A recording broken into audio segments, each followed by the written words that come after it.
이제 예배 끝나고 칸타타로 우리 찬양을 드릴 것이기 때문에 바로 말씀을 전하도록 하겠습니다. 제임스 사이어라고 하는 학자가 이제 이야기를 한 것이기도 한데, 사람이 살면서 다음과 같은 이 질문에 꼭 대답을 해야 된다고 얘기를 합니다. 어떤 질문이냐 하면, 여러분 한번 어떻게 대답하실런지. 첫 번째 질문은 인생이란 무엇인가? 이 질문에 대답을 할 수 있어야 된다. 인생이란 무엇인가? 바꿔 얘기하면 나는 누구인가 하는 이 질문에 대한 대답. 두 번째 질문에 대한 대답은 선과 악의 기준은 무엇인가?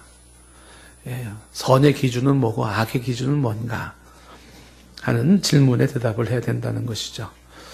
세 번째는 죽음 그 이후는 어떻게 되는가? 죽음 그 이후는 어떻게 되는지에 대한 대답이 필요하다는 얘기를 합니다. 자, 이런 질문들을 하면서 이게 다 성경적으로 대답이 가능하지만 한 가지 더 질문을 던져야 되는 것이 뭐냐 하면 예수는 누구인가 하는 겁니다. 특히 좀 더 정확하게 표현하면 예수는 내게 누구인가 하는 질문입니다. 나한테 예수는 누구인가, 어떤 분인가, 이 질문에 대답을 해야 한다는 것입니다.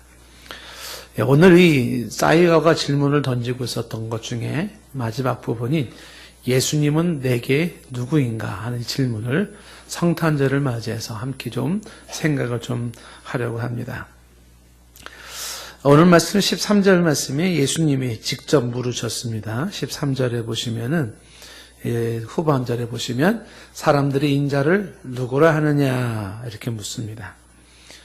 인자가 사람의 아들이라는 뜻으로서 예수님 자신을 낮춘 말인데 묻습니다. 사람들이 나를 누구라고 하느냐 궁금하죠? 여러분 주변의 사람들은 예수님을 누구라고 말을 합니까? 예수님을 어떻게 얘기를 합니까? 다양한 사람들의 이야기 있을 것입니다. 자, 이 예수님의 질문을 받고 제자들이 이야기를 하죠. 14절 말씀에 더러는 세례 요한이라, 더러는 엘리야라, 어떤 이는 예레미야나 선지자 중에 하나이다 라고 대답을 합니다. 세례 요한이라 이렇게 이야기하는 것은 예수님의 생활이 세례 요한과 아주 흡사했기 때문입니다. 광야 생활을 하고 있었고 그 다음에 외치는 메시지가 회개하라, 천국이 가까웠다, 이런 이야기가 세례 요한과 비슷했습니다. 불의를 그냥 보지 못하고 그 불의에 대해서 맹렬하게 책망하는 모습이 세례 요한과 흡사해서 저 예수는 세례 요한일 거야, 그렇게 사람들이 얘기를 했다는 겁니다. 마태복음 14장 1절 말씀에 봐도 그때 이제 분봉한 헤롯이 예수의 소문을 듣고서 하는 말이 있습니다. 이어지는 2절 말씀에 뭐라고 얘기하냐면 그 신하들에게 이르되 이는 세례 요한이라, 그 예수님을 세례 요한이라, 그가 죽은 자 가운데서 살아났으니 그러므로 이런 능력이 그 속에서 역사하는도다, 이런 식으로 예수님을 세례 요한이라고 이해를 했습니다. 제대로 본 것이 아니었죠. 자, 또 하나의 예수님에 대한 이해, 예수님이 누구냐라는 질문 앞에서 또 하나는 엘리야다, 이런 식으로 사람들을 이해했다는 겁니다. 구약 성경의 엘리야는 이적을 많이 행한 선지자였습니다. 불의 사자라고 얘기를 했었죠. 능력이 많은 사람이 엘리야예요. 그래서 예수님이 능력이 너무 많았어요. 많은 죽은 자도 살리고 또 병자도 고치고 파도도 잔잔케 하고 막 이런 모습들을 보면서 분명히 구약의 엘리야일 거야, 이렇게 예수님을 이해하신 분이 계셨습니다. 더군다나 말라기서 4장 5절 말씀에 이렇게 예언을 해놓은 게 있었거든요. 보라, 여호와의 크고 두려운 날이 이르기 전에 내가 선지자 엘리야를 너희에게 보내리니 라고 말했습니다. 엘리야를 보낸다, 이런 구약의 말라기서 선지자의 예언도 있었으니 보아하니 저희 예수는 엘리야가 틀림이 없어, 이렇게 생각을 한 겁니다. 이것도 예수님을 정확하게 본 것은 아니었어요. 또 한 부류의 사람들은 예레미야라 이렇게 얘기를 했다는 것입니다. 예레미야라. 구약의 예레미야와 예수님은 또 흡사한 점이 있죠. 특히 눈물이 많다는 게 흡사합니다. 예레미야 선지자를 설명할 때 눈물의 선지자라, 참 많이 울었어요. 조국을 위해서, 그리고 하나님을 등진 백성들 때문에 참 많이 울었습니다. 근데 그 모습이 바로 예수님의 모습과 비슷했던 겁니다. 예수님도 참 많이 울었어요. 성경에는 예수님이 막 호탕하게 웃었다 이런 표현은 없습니다. 근데 울었다는 표현은 참 많이 나와요. 나사로의 무덤가에서 울고 예루살렘 성을 보면서 울었습니다. 히브리서에서는 예수님을 말할 때 심한 통곡과 눈물로 하나님께 간구했던 예수님을 말하고 있죠. 통곡했던 예수님입니다.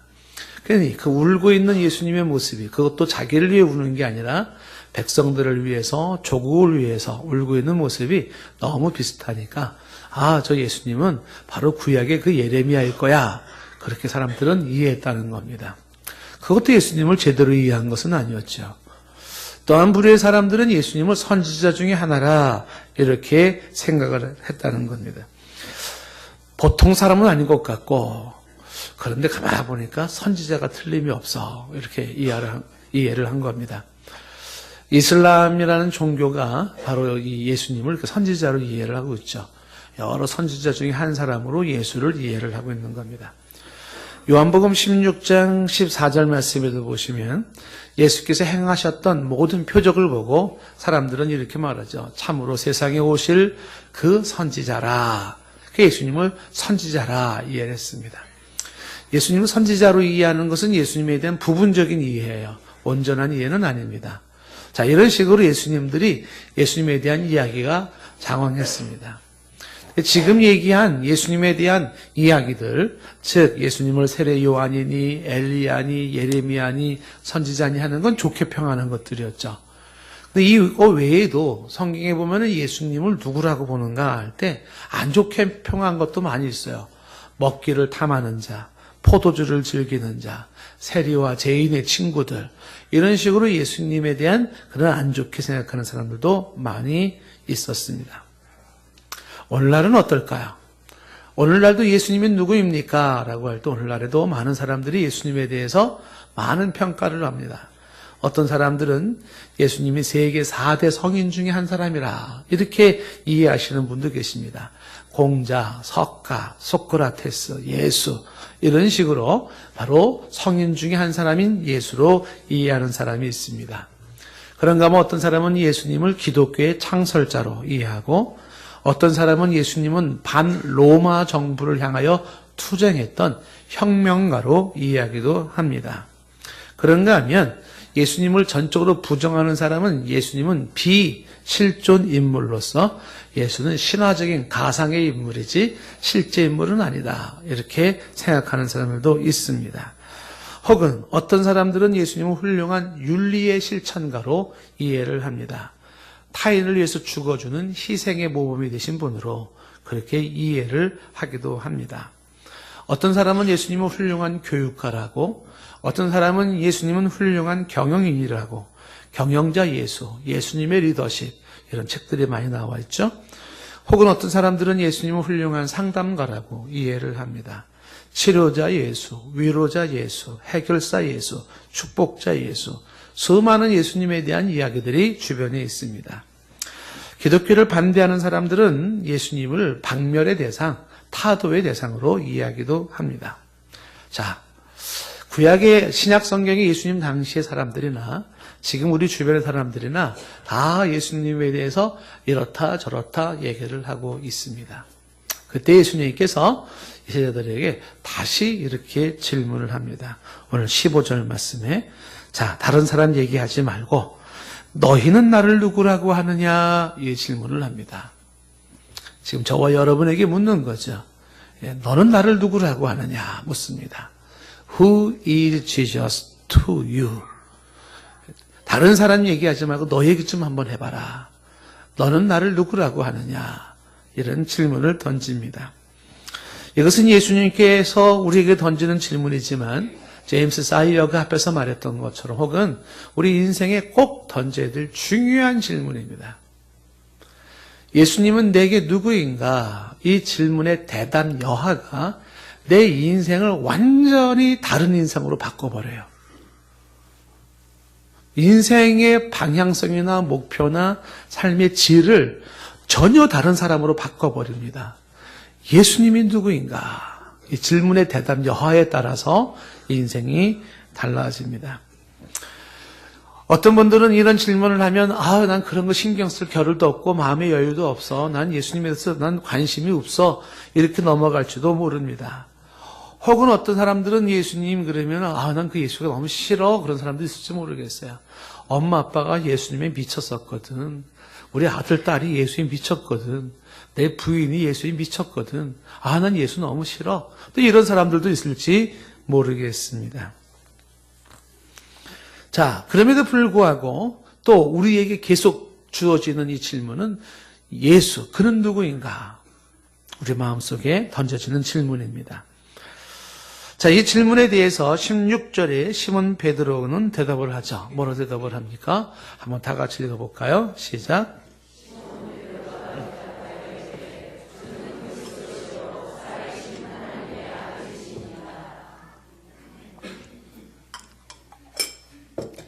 시몬 베드로가 대답을 했습니다. 주는 그리스도시요. 주라는 말이 당신이란 뜻이에요. 우리가 일반적으로 알고 있는 로드, 주님이 아니죠. 당신은 그리스도시요라는 이야기를 하죠. 그리고 살아계신 하나님의 아들입니다라고 얘기를 해요. 이 16절에 나와 있는 베드로가 예수님에 대해서 고백하는 말, 주는 당신은 그리스도입니다.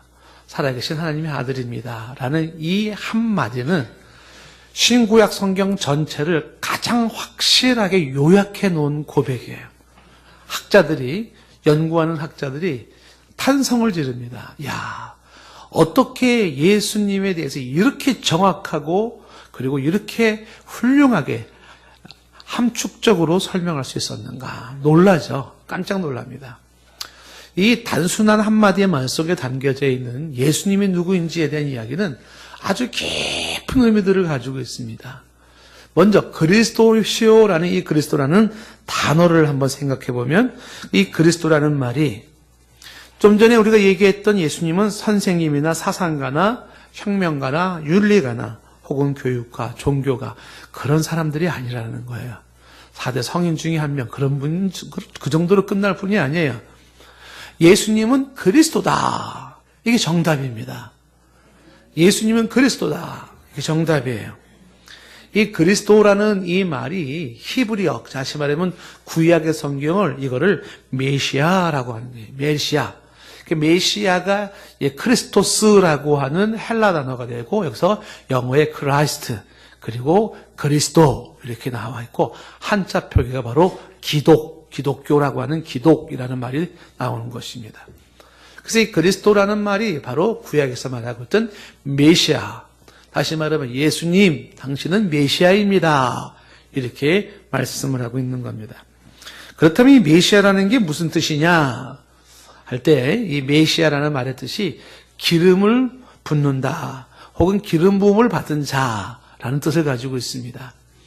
구약 성경의 배경을 잠시 설명을 하면은 구약에서는 특별한 직책을 가진 사람에게 특별히 3가지의 직책을 가진 사람에게 그 직분을 구별시키는 특별한 의식을 행합니다. 그것이 뭐냐면 기름을 붓는 거예요. 머리에 기름을 부어서 성별된, 구별된 신의 하나님에 의해 선정된 특별한 직책의 사람을 말합니다. 그랬을 때 구약에서 기름 부음을 받는 사람들이 누구였냐면 왕이라는 직책을 가진 사람, 왕을 선별할 때, 그 다음에 제사장을 선별할 때, 혹은 선지자를 선별할 때 이렇게 기름을 붓습니다. 그래서 예수님을 메시아, 즉 기름 부음을 받은 자라고 얘기하는 것은 예수님은 왕이시오, 예수님은 선지자시오, 예수님은 제사장이십니다 라는 이 말이 가죽 함께 담겨져 있는 말입니다.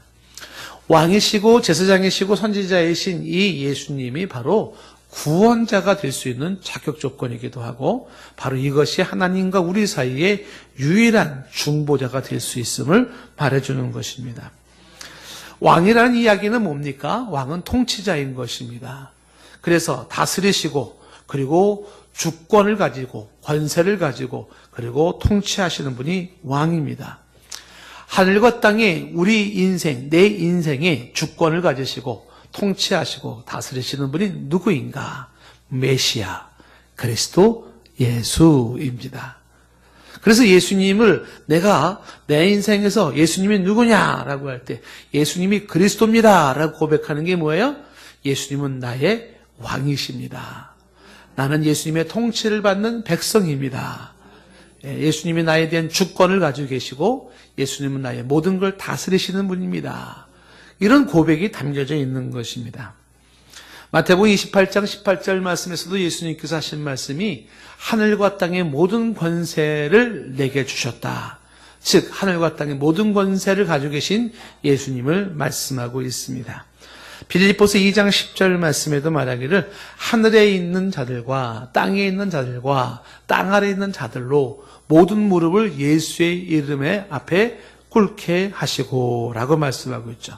하늘에 있는 자, 땅에 있는 자, 땅 아래에 있는 자, 모든 자들이 그 이름 예수 앞에 무릎을 꿇게 되어 있어요. 왜요? 예수가 진정한 영원한 왕이시기 때문인 것이에요.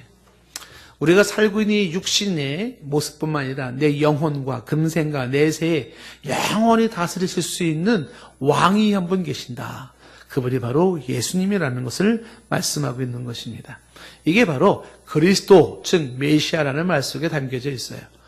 또 하나 이 그리스도 메시아라는 이 말 속에 담겨져 있는 것이 예수님은 제사장 되심을 말씀하고 있는 것인데 이 구약의 제사장은 어떤 분이냐면 죄인들을 하나님에게로 인도하여서 하나님께 이 백성들의 죄, 이 죄인들의 죄를 용서해 주는 그 중보자 역할을 했던 분이 제사장이에요. 그리고 하나님이 하늘에서 축복하실 때 그 축복을 전달해 줬던 중보자 역할을 하시는 분이 제사장입니다.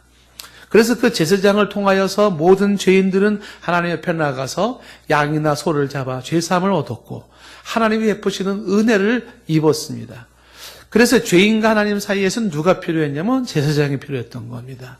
바로 그 역할을 하고 있는 제사장이 바로 그리스도, 메시아, 예수님이라는 겁니다. 그래서 예수님을 향하여 고백하기를 예수님은 그리스도시오라는 이 말 속에 왕과 함께 바로 제사장 되십니다라는 말을 담고 있는 것입니다.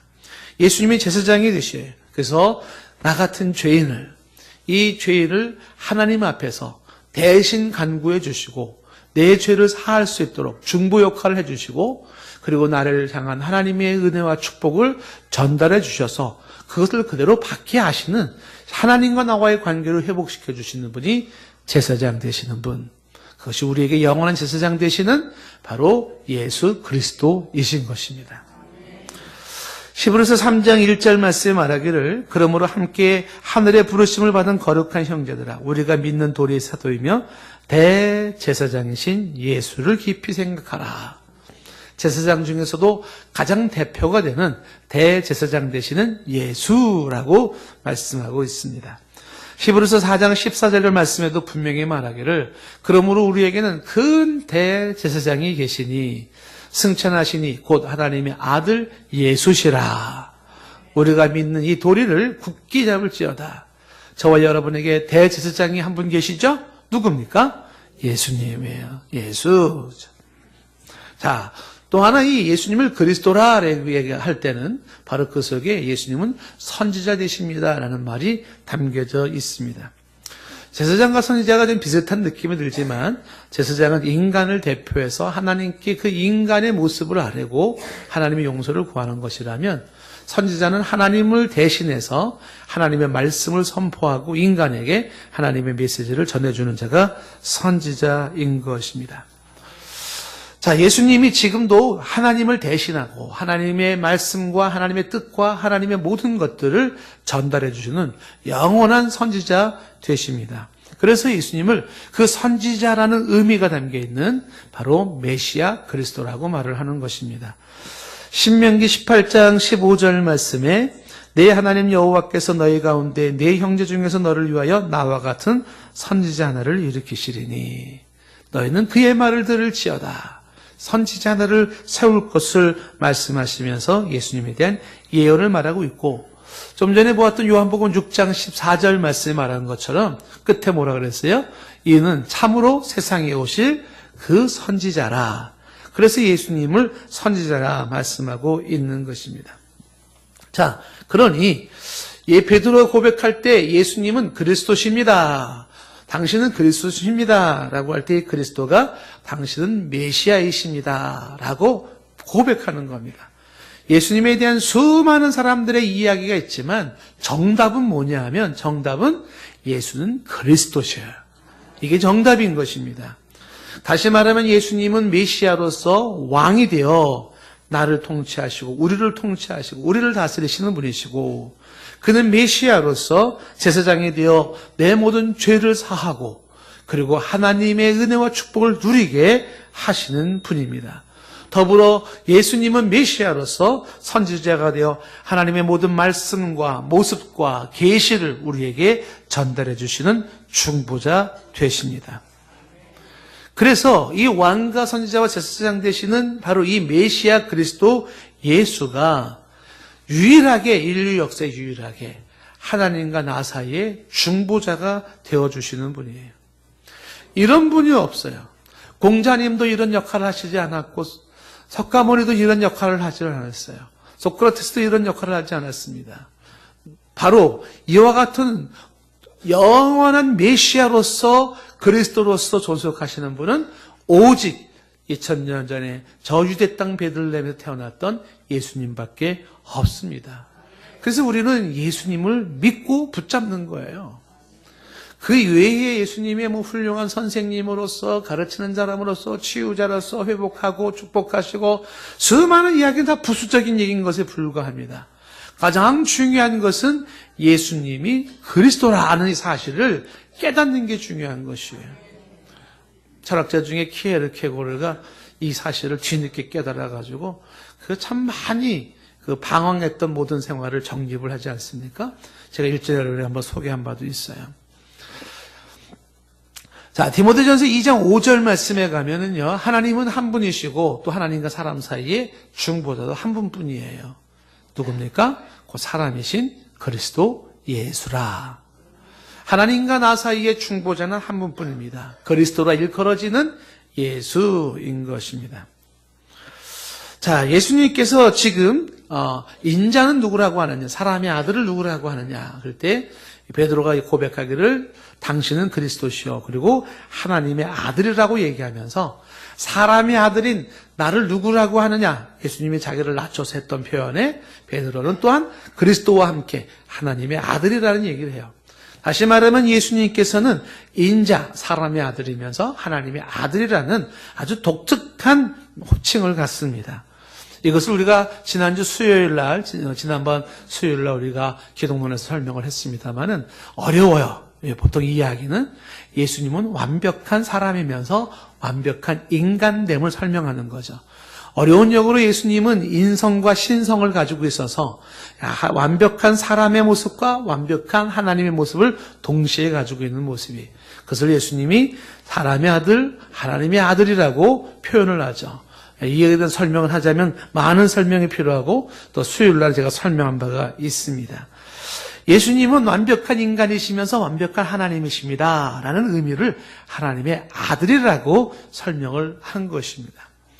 그래서 이슬람에서는 이걸 이해를 못하는 거예요. 하나님의 아들, 하나님을 아버지라 이해를 못합니다. 이건 굉장히 신비스러운 거거든요. 생물학적으로 신체적으로 이해할 수 있는 문제가 아니에요.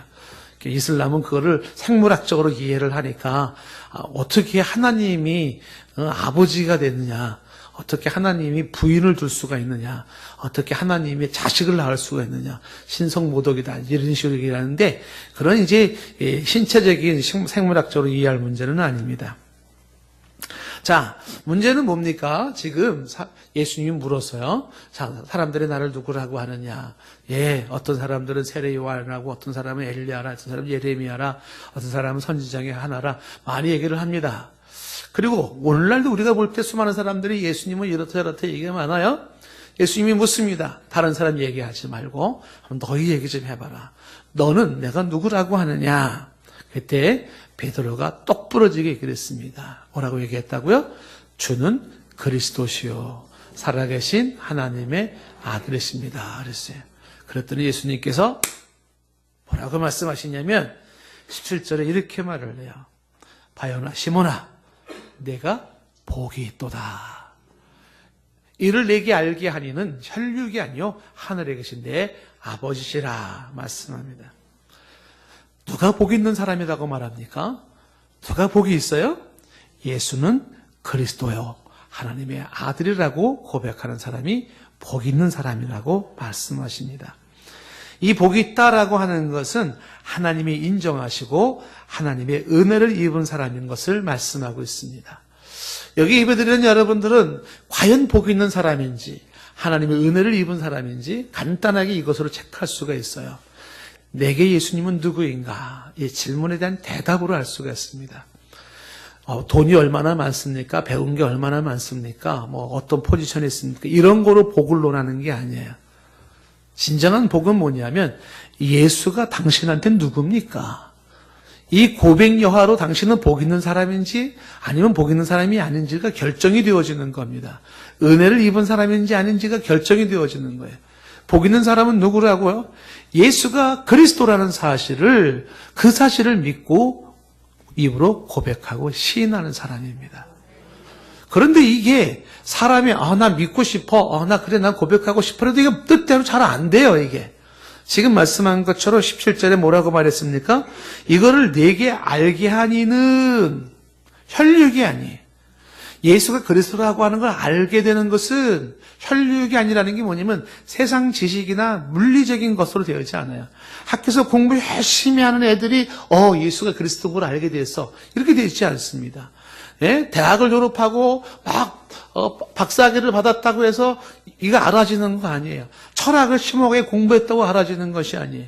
과학이 막 발달됐다고, 문명이 발달됐다고 알아지는 게 아니에요. 그 예수가 그리스도라는 사실을 알게 된 건 혈육으로 이루어지지 않아요.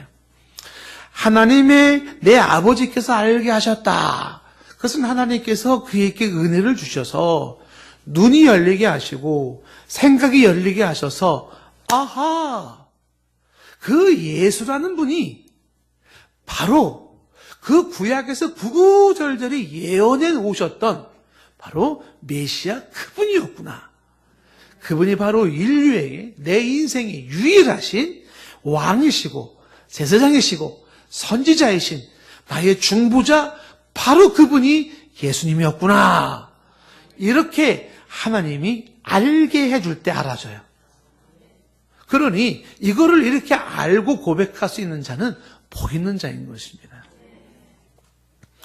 고린도전서 12장 3절 말씀에 말하기를 그러므로 내가 너희에게 알게 하노니 하나님이 영으로 말하는 자는 누구든지 예수를 저주할 자라 하지 아니에요. 하나님의 영으로 말하는 사람은 예수를 저주하지 못해요. 그래서 성령, 즉 하나님의 영으로 아니하고는 누구든지 예수를 주라 할 수가 없습니다. 여기서 주라고 하는 건 구세주, 구원자예요. 그 예수를 구원자라고 할 수가 없습니다. 성령으로 아니하고는 안 되는 겁니다. 예전에 어느 공부를 많이 하신 교수님께서 목사님 한 분한테 얘기를 하는 거예요. 목사님, 정말 저도 예수를 믿고 싶습니다. 근데 믿어지지 않는데 어떡합니까? 라는 얘기를 하는 거예요. 믿고 싶은데 믿어지지가 않는데요. 어쩔 도리가 없어요. 이건 힘으로 되지 않고요. 이건 무력으로 되지 않습니다. 어떻게 할 수가 없어요. 단지 정말 당신이 이 예수가 메시아라는 것, 그리스도라는 것을 믿기를 원하고 알기를 원한다 그러면 성령의 도우심이 있어야 하니 기도하셔야 돼요. 그래서 성령의 감화 감동이 있을 때 그때 하나님께서 눈이 열리고 귀가 열리고 마음의 문이 열리면서 이것이 알아지고 깨달아지고 믿어지는 순간이 있게 되는 거예요. 어떤 사람은 책을 보다가, 심지어 어떤 사람은 영화를 보다가도 예수가 메시아 그리스도라는 사실을 깨닫게 되고요. 한때에 절에서 불공을 닦은 스님으로서 지냈던 분, 우리 지금 인터넷에 많이 나오고 있지 않습니까? 울산대학교 교수였던 그런 사람은 스님이었어요. 군목 중승이었어요. 그 역할을 하었던 사람이 TV에 나와 있는 설교 한마디 듣고서 경직되고 자기 몸이 경직되면서 본인의 표현으로 말하면 그 순간 벼락을 맞았다 그러네요. 벼락 맞은 듯한 모습으로. 그리고 예수님을 반대하고 예수님을 부정하고 예수님을 없애려는데 앞장섰던 그 사람이었는데 그분이 예수님을 나의 주님이라고 고백해요. 어마어마한 변화예요. 정말 오늘날 최근에 볼 수 있는 사도 바울 같은 변화 같은 생각이 들어집니다. 자, 성령께서 알게 하시지 않으면 알 수가 없다. 그래서 이 베드로가 주는 그리스도시요 살아계신 하나님의 아들입니다. 그러니까 예수님이 하시는 말씀이 야, 넌 정말 복 있는 사람이구나. 이런 고백을 할 수 있는 너는 복이 있다. 이런 고백을 하게 되는 것은 혈육으로 되어지지 않아. 너의 어떤 인간적인 모습으로 되어지는 게 아니야. 하나님 아버지께서 내게 알게 하신 거야. 다시 말하면 아버지의 은혜가 내게 임한 것이고 성령이 너에게 알게 하신 거라는 거죠. 그러면서 예수님이 이제 18절 말씀이 이런 말씀을 하죠. 또 내가 네게 이르노니 너는 베드로라. 내가 이 반석 위에 내 교회를 세우리니 음부의 권세가 이기지 못하리라 말씀합니다. 주님이 하시는 말씀이 뭐냐면 이 베드로를 반석이라고 하면서 이 반석 위에 교회를 세운다. 가톨릭에서는 이걸 베드로 위에 교회를 세운다고 이해를 하지만 우리는 그렇게 이해하지 않죠. 이 반석 위에 세우는 교회는 이 반석은 좀 전에 얘기했던 베드로의 신앙 고백을 의미하는 것입니다. 다시 말하면 교회는 어디에 세워지는 거냐면 주는 그리스도시요 살아계신 하나님의 아들입니다. 라는 이 신앙 고백 위에 교회를 세운다는 말씀입니다. 교회는 어디 위에서 세워진다고요? 예수님이 그리스도시고 예수님이 하나님의 아들이라는 이 고백 위에 교회가 세워지는 것입니다. 분명하게 해야 될 것이 있죠? 여러분, 교회의 기초는 뭐냐면 예수 그리스도라는 신앙 고백 위에 교회가 서야 되는 거예요. 예수가 그리스도라는 신앙 고백이 없는 교회라면 그 교회는 가짜죠. 유사품입니다. 유사품에 주의하십시오. 교회는 예수는 그리스도라 이 신앙 고백 위에 세워져 있는 것이 교회예요. 그런데 십자가는 달아있고 수많은 사람들이 와서 노래 부르고 춤추고 그리고 막 즐거워하고 신나게 하지만 예수가 그리스도라고 고백하는 게 없다면 그건 유사품입니다. 그래서 속으면 안 됩니다. 예수가 그리스도라는 이 신앙 고백에 세워져 있는 것만이 교회인데 자, 18절 말씀이 이런 얘기를 해요. 이 신앙 고백 위에 내 교회, 예수님의 교회를 세우면서 음부의 권세가 이기지 못한다고 얘기를 하죠. 이 음부의 권세가 지옥의 권세입니다. 지옥의 권세가 이기지 못합니다. 뭘 이기지 못해요? 신앙 고백 위에 세워진 교회예요. 여러분 역사 속에 가만히 보시면은요, 잘 들어보세요. 수천 년 동안 역사가 쫙 흘러왔잖아요. 그 역사 속에 교회를 향한 핍박이 어마어마하게 있었습니다. 수도 없는 핍박에 수도 없는 사람이 죽어나갔어요. 그런데 이 교회가 그런 핍박 속에서 끝까지 유지하고 지켜나왔던 것. 그것은 뭐냐면 예수가 그리스도라는 신앙 고백 때문에 그런 거예요. 다른 것 때문이 아니에요. 왜 사람들이 그 핍박 속에 그 어려움 속에 교회가 무너지지 않고 쓰러지지 않고 올 수 있었는가? 다른 게 아니에요. 그들은 예수가 그리스도라는 사실을 알았고 그 사실에 대한 확신이 그 믿음이 교회를 유지시킨 것입니다. 예수가 그리스도라고 하는 이 터 위에 세워지지 않은 교회가 허상이고 유사품이라면 오늘날의 이 교회가 교회로서 존속할 수 있고 흔들리지 않을 수 있는 게 뭐냐면 예수가 누구인지에 대한 분명한 고백으로 교회가 흔들리지 않는 거예요. 이것은 교회의 곧 우리 성도 한 사람 한 사람에게 동일한 이야기예요. 여러분들의 신앙이 흔들리지 않을 수 있는 게 무엇일까요? 예수가 누구인가에 대한 고백 여하에 따라서 달라지는 것이에요. 예수님이 누구인지에 대해서 분명한 자기 고백이 없다면 그렇게 복 있는 자요 은혜 입은 자가 아니라면 기분 나빠서 교회 안 나가. 나 오늘 일이 안 풀려서 교회 안 나가. 나 이제 더 이상 신앙생활 안 하기로 했어. 나를 사람들이 이상하게 봤어. 나를 비웃었어. 나를 멸시했어. 내가 갔더니 내가 상처받았어. 별의별 얘기가 다 나오면서 떠나갈 겁니다. 그런데 복 있는 자요 은혜 입은 자로서 예수님 당신은 내 인생의 유일한 구원자요. 나의 유일한 왕이시고 나의 모든 죄를 사하실 수 있는 유일한 분이시고 연약한 나를 온전케 하시며 하나님 앞에 서게 하시고 하나님의 한량없는 은혜가 그대로 임하게 하시는 중보자 예수, 당신은 나의 진정한 그리스도요 메시아라고 고백하는 사람은 환난과 핍박, 심지어 죽음이 온다 하더라도 그의 마음은 변하지가 않는 거죠. 그 신앙은 흔들리지 않는 거예요. 음부의 권세가 이기지 못합니다. 진짜와 가짜의 구별은 무엇으로 할 수 있을까요? 예수가 누구입니까? 이것으로 나눠지는 것입니다. 오늘 이 시간 크리스마스를 맞이한 저와 여러분, 이 예수가 누구인가에 대한 이야기 속에서 결국은 19절의 천국의 열쇠도 그에게 주어지는 것입니다.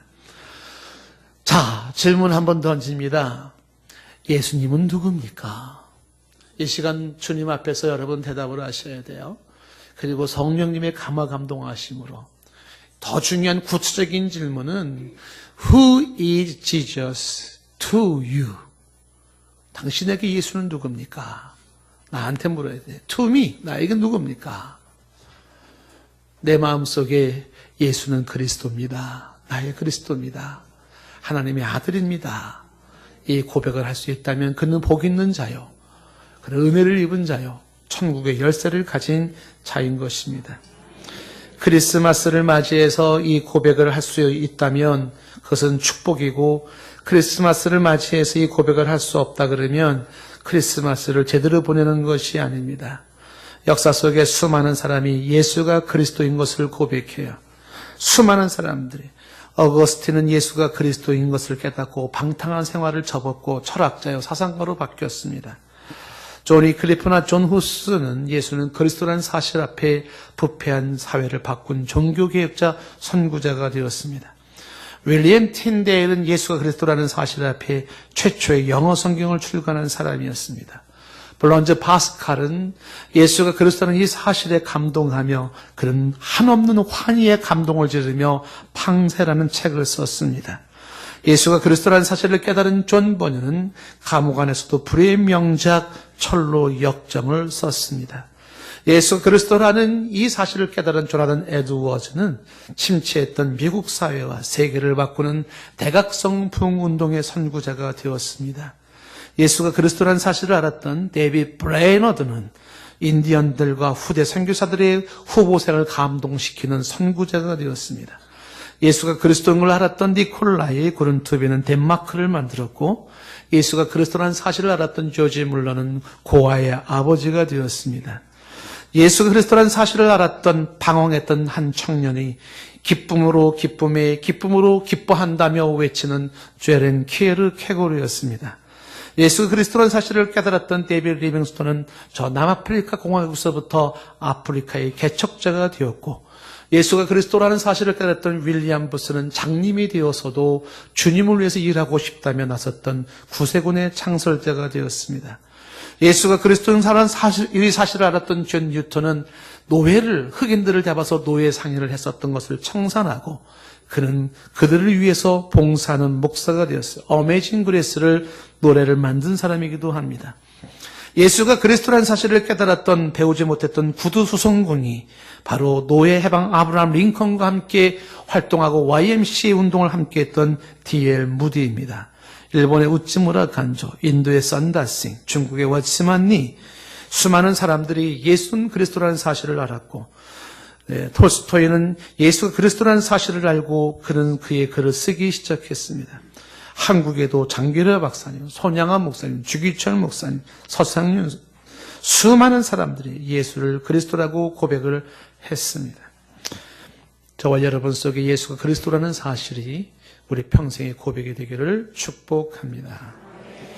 하나님 아버지, 예수님이 누구인지 인생의 진지한 질문을 던지게 하시고 예수가 바로 그리스도시요 하나님의 아들이라는 사실을 알고 깨닫고 고백하는 구원에 이르는 자, 복 있는 자, 인생을 살아도 전혀 차원이 다른, 본질적으로 차원이 다른 예수가 내 인생의 그리스도라고 고백하는 그 인생을 살아가는 우리 모두가 되게 하옵소서.